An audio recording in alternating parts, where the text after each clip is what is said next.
আপোনাৰ ইয়াতে আপোনাৰ সমষ্টিতে তেওঁৰ পুৰণা ঘৰ সেয়া হৈছে হোমেন বৰগোহাঁই হয় তেখেত আমাৰ অসমীয়া সাহিত্যৰ সাংবাদিকসকলৰ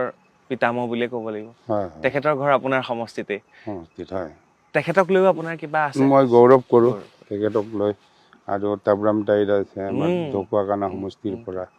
সকলোৱে জানি শিক্ষাবিদ তেখেতসকলৰ লিখা বহুত পঢ়িছোঁ মই নিশ্চয় আমি শেষৰ ফালে আহিলো হয় বিদায়ো ল'ব লাগিব হয় হয় ভাল লাগিল কথা পাতি আপুনি বেছি সহজ সৰল মানুহজন আৰু খুব ষ্ট্ৰেইট কথা কোৱা মানুহ হয় এনেকুৱা চাগে ৰাইজে আপোনাক কয় ভাল আৰু পাব। কিন্তু মই একচেপ্ট নকৰোঁ মই অলপ বদমাছো ভিতৰে ভিতৰে এইটো ভাল দিছে মই অলপ বদমাছো বুলি কৈছে ঠিক আছে একেবাৰে শেষ কৰো আপুনি গগনাটো লৈ নাহিলে গগনাটো নানিলেও নহয় কিন্তু মোক মিচিঙৰ কিবা অকণমান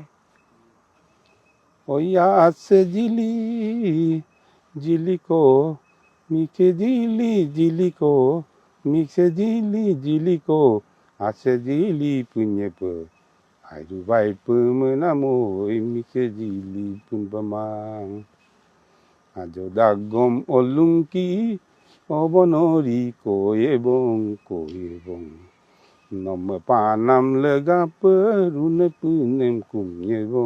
kumyebong হয় খুব ধুনীয়া ঐনিতম শুনালে আপুনি আমাক ভাল লাগিলে